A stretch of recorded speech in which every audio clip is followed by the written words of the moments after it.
Hi friends, आज मेरे बेटी की फ्रेश डो पिज़्ज़ा की डिमांड थी जो बहुत ही आसानी से हम घर पर बना सकते हैं। बेटी के लिए बनाते बनाते मैंने इसे शूट भी कर लिया है ताकि आप भी इसे बहुत ही आसानी से घर पर बना पाए। और मेरा यकीन मानिए, मार्केट में मिलने वाले पिज़्ज़ा से भी बहुत ज्यादा टेस्टी बनता है ये। घर पर ओवन हो या ना हो, दोनों तरीके से मैं बताऊंगा आपको। रेडीमेड वाले पिज़्ज़ा बेस से कई ज्यादा टेस्टी लगता है ये, क्योंकि इसमें हर चीज फ्रेश होती है। मतलब डो से लेके सॉस से लेके हर चीज फ्रेश होती है। इसके टेस्ट की कोई कंपैरिजन ही नहीं है। इसका एक अलग ही मजा है। इसे बनाने के हर सीक्रेट शेयर करूंगा। चलिए शुरुआत करते हैं। आज मेरे पास वेइंग स्केल नहीं है, लेकिन कप और स्पून से करेक्ट मेजरमेंट शेयर करूंगा। इसे फॉलो कीजिए। आधा कप मैंने गुनगुना पानी लिया है और 2 टेबलस्पून मैंने यहाँ पर गुनगुना पानी और ऐड किया है। 1 टीस्पून शक्कर मैंने इसके अंदर डाल दी थी और 1 टीस्पून थोड़ा सा ज़्यादा भरा हुआ ड्राई ईस्ट मैंने इसके अंदर डाला है। पानी गुनगुना होना चाहिए, बहुत ज़्यादा गर्म नहीं होना चाहिए। इस चीज़ का ध्यान रखना है। बस इस तरह से इसे अच्छे से मिला लिया है ताकि ईस्ट अच्छे से एक्टिवेट हो, और इसे कवर करके 10 मिनट के लिए रख दिया है। तब तक सॉस बनाने के लिए 5 लाल टमाटर लिए हैं हमने। ऊपर से हर टमाटर को क्रॉस कट दिया है और गरम उबलते हुए पानी में इसे डाल दिया है ताकि ऊपर का छिलका है वो हमें निकालना है। पानी में 2 से 3 मिनट उबालने के बाद इसका छिलका आराम से निकल जाता है। तब तक 10 मिनट हो चुके थे और ईस्ट आप देख सकते हैं अच्छे से एक्टिवेट हुआ है। इसके अंदर छाना हुआ मैदा मैंने 2 कप डाला हुआ है। आधा टीस्पून नमक डाल देंगे इसके अंदर। इसके बाद मैंने इसके अंदर 2 टीस्पून ऑलिव ऑयल डाला था। अगर ऑलिव ऑयल नहीं है घर पर तो आप रिफाइंड ऑयल भी यहाँ पर यूज़ कर सकते हो। इसके बाद मैंने डो को मिलाना स्टार्ट कर दिया था। पानी थोड़ा कम था तो 2 टेबलस्पून और गुनगुना पानी मैंने इसके अंदर डाल दिया था।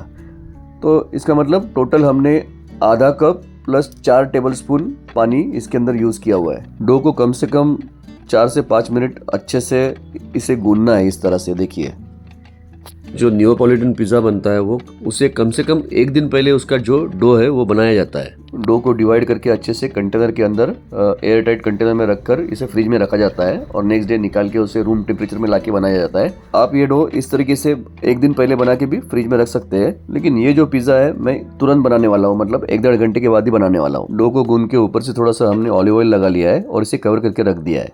टमाटर को 2-3 मिनट उबालने के बाद ठंडे पानी में से मैंने इसे थोड़ा धो लिया है ताकि छिलके निकालना आसान हो जाए। छिलके निकालने के बाद टमाटर को मिक्सर के जार में डाल देंगे और इसे अच्छे से पीस लेंगे।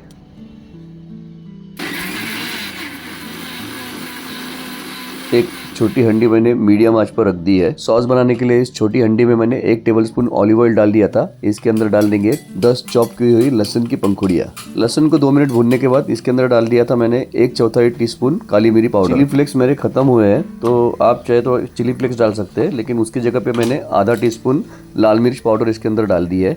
कुछ पिज़्ज़ा सीजनिंग के पैकेट्स पहले से पड़े हुए हैं, उसमें से 1 पैकेट मैंने इसके अंदर डाल दिया है। जो आता है ना पास्ता पिज़्ज़ा, हम लोग ऑनलाइन वगैरह ऑर्डर करते हैं, उसके साथ जो आता है वही डाल दिया मैंने इसके अंदर। 1 पैकेट पड़ा हुआ था वो। इसके बाद टोमेटो प्यूरी इसके अंदर डाल दी थी। मिक्सर के जार में थोड़ा सा पानी घोल के इसके अंदर डाल दिया था। आधा टीस्पून नमक डाल दिया इसके अंदर और 2 टीस्पून शक्कर। वैसे तो पिज़्ज़ा सॉस की मैंने रेसिपी पहले भी शेयर की है, लेकिन ये इंस्टेंट पिज़्ज़ा सॉस है जो एकदम फटाफट बन जाएगा। सॉस धीमी आंच पर उबालने के लिए रख दिया मैंने। तब तक कुछ सब्जियां कट कर ली थी, जिसके अंदर बेबीकॉर्न, मशरूम्स, दोनों सब्जियां इस तरह से मैंने कट कर ली थी। मशरूम को पहले अच्छे से धो लिया था, उसके डंठल कट कर दिए थे और इस तरह से इसे थोड़े मोटे स्लाइसेस में कट कर लिया है। 2 प्याज छील के इस तरह से स्लाइस कर लिए, ये देखिए। तब तक सॉस अच्छे से उबल चुका था और थोड़ा बेसिल कट करके मैंने इसके अंदर डाल दिया। ये देखिए, 8 से 10 बेसिल के पत्ते कट कर लिए और सॉस के अंदर हमने डाल दिए। इससे बहुत ही बढ़िया खुशबू सॉस को मिलती है। इसके बाद एक पैन मैंने गरम करने के लिए रखा था। 1 टेबलस्पून ऑलिव ऑयल इसके अंदर डाल दिया था और सब सब्जियां ऑलिव ऑयल अच्छे से गर्म होने के बाद इसके अंदर डाल दी। आधा टीस्पून नमक डाल दिया था मैंने इसके अंदर और 1 पैकेट पिज़्ज़ा सीजनिंग इसके अंदर डाल दिया है। ऑलिव ऑयल नहीं होगा तो आप रिफाइंड ऑयल या बटर भी यूज़ कर सकते हो। इन सब्जियों को हाई फ्लेम पे मैंने अच्छे से टॉस कर लिया है। सॉस भी देखिए अब गाढ़ा हो चुका है। अब गैस बंद कर देंगे और यहाँ पर सब्जियां भी अच्छे से टॉस हो चुकी है, इसे भी निकाल लेंगे। ये सब होने तक 45 मिनट हो चुके थे डो को। जो फर्स्ट रेस्टिंग टाइम है डो को वो 45 मिनट से 1 घंटे का है। ये देखिए ये मैदा मैंने यहाँ पर यूज़ किया है। बहुत सारे ब्रांड्स के अलग अलग मैदा है, कोई ज़रूरी नहीं कि यही यूज़ करना है। जस्ट आपको दिखा रहा हूँ, मतलब आपके क्वेश्चंस होते हैं तो इसके लिए ब्लू बर्ड का मैंने यूज़ किया था, लेकिन बाकी ब्रांड्स भी यीस्ट के बहुत अच्छे हैं, ऐसा कोई प्रॉब्लम नहीं है। 45 मिनट्स के बाद डो ऑलमोस्ट डबल हो चुका था। इसकी एयर निकाल देंगे। इसे अच्छे से गूंदने के बाद इसे 2 समान भागों में हम डिवाइड करेंगे और इसके बॉल्स बना लेंगे इस तरह से। ये देखिए हाथ पर इसे घुमाकर मैंने बॉल्स बना लिए है और इसे एक प्लेट पे रखकर इसे कवर करके और 45 मिनट हमें रखना है। मतलब टोटल 1.5 से पौने 2 घंटा इसका रेस्टिंग टाइम है। 45 मिनट के बाद डो को रोल किस तरह से करते हैं, इसको स्प्रेड किस तरह से करते हैं वो देख लेंगे। नीचे मैंने थोड़ा मैदा डाल दिया है और थोड़ा सूजी, बारीक वाला सूजी है वो डाल दिया है। आप कॉर्न मिल भी यूज़ कर सकते हैं, मतलब मक्के की जो सूजी आती है ना उसका भी इस्तेमाल कर सकते हैं, लेकिन घर पर नॉर्मल सूजी अवेलेबल होती है, इसके लिए सूजी का इस्तेमाल करेंगे। अब डो बिल्कुल आराम से उठा के सूजी और मैदे के ऊपर इस तरह से रख के इसे स्प्रेड करना है।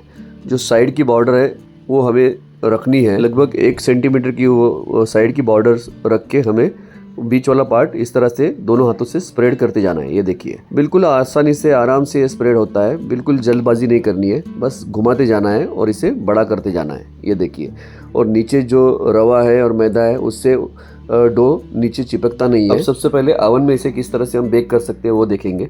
तो अवन का जो भी ट्रे होगा उसके ऊपर हम ऑलिव ऑयल लगा लेंगे नीचे, और ये जो हमने स्प्रेड किया हुआ पिज्ज़ा है ये डाल देंगे ये ट्रे के ऊपर इस तरह से। जो डो का थिकनेस है फैलाने के बाद इक्वल होना चाहिए वो हमें देख लेना है, और फोक से इसे इस तरह से छेद कर लेने हैं। सॉस को मैंने निकाल लिया था, इसे ठंडा कर लिया था।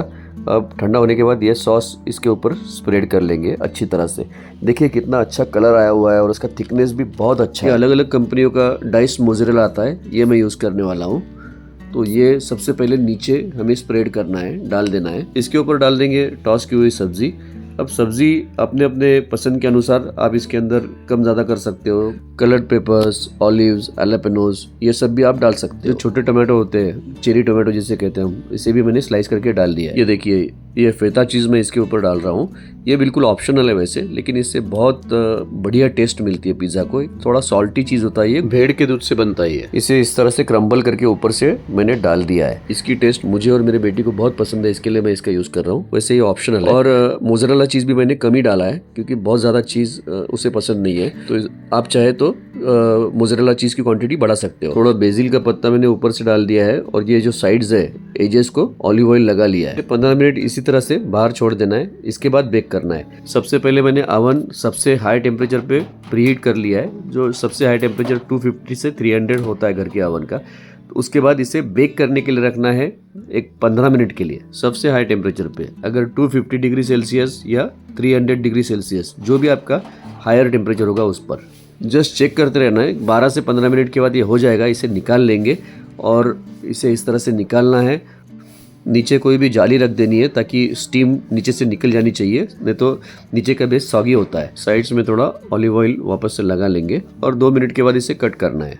दूसरा पिज़्ज़ा मैंने गैस पर बनाया था, उसकी प्रोसेस भी दिखा देता हूँ। पहले जैसे दिखाया उसी तरीके से पिज़्ज़ा बेस मैंने स्प्रेड कर लिया था। एक थाल को मैंने थोड़ा ऑलिव ऑयल लगा लिया है नीचे और पिज़्ज़ा बेस उसके ऊपर रख दिया था। उसी तरीके से पिज़्ज़ा सॉस ऊपर लगाया है, चीज़ डाला है, वेजिटेबल डाला है।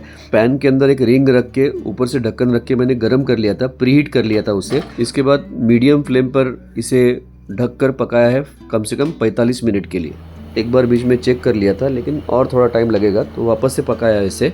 और देखिए 45 से 50 मिनट के बाद ये अच्छे से पक चुका है। थोड़ा सा मैंने नीचे से ये बेस इसका चेक कर लिया था, ये अच्छे से अब पक चुका है।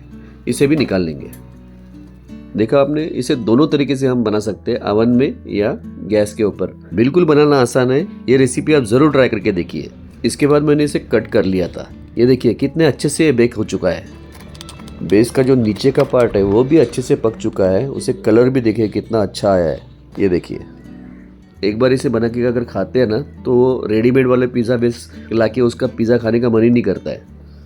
मैंने इसका जो क्रस्ट है ये थिन क्रस्ट रखा हुआ है, आप चाहे तो इसे थोड़ा मोटा भी बना सकते हो।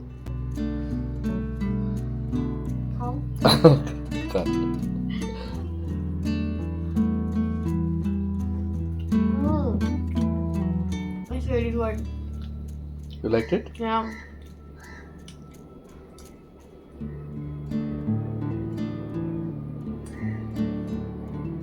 आज का वीडियो अच्छा लगा तो जरूर लाइक कीजिए, कमेंट करके मुझे बताइए, वीडियो को शेयर कीजिए। देव्स किचन को अभी तक सब्सक्राइब नहीं किया होगा तो वो भी कीजिए और बेल आइकॉन जरूर दबाइए ताकि मेरे आने वाली वीडियोस की इन्फॉर्मेशन आप तक पहुंचती रहेगी। Thanks for watching this video. जय हिंद, वंदे मातरम, भारत माता की जय।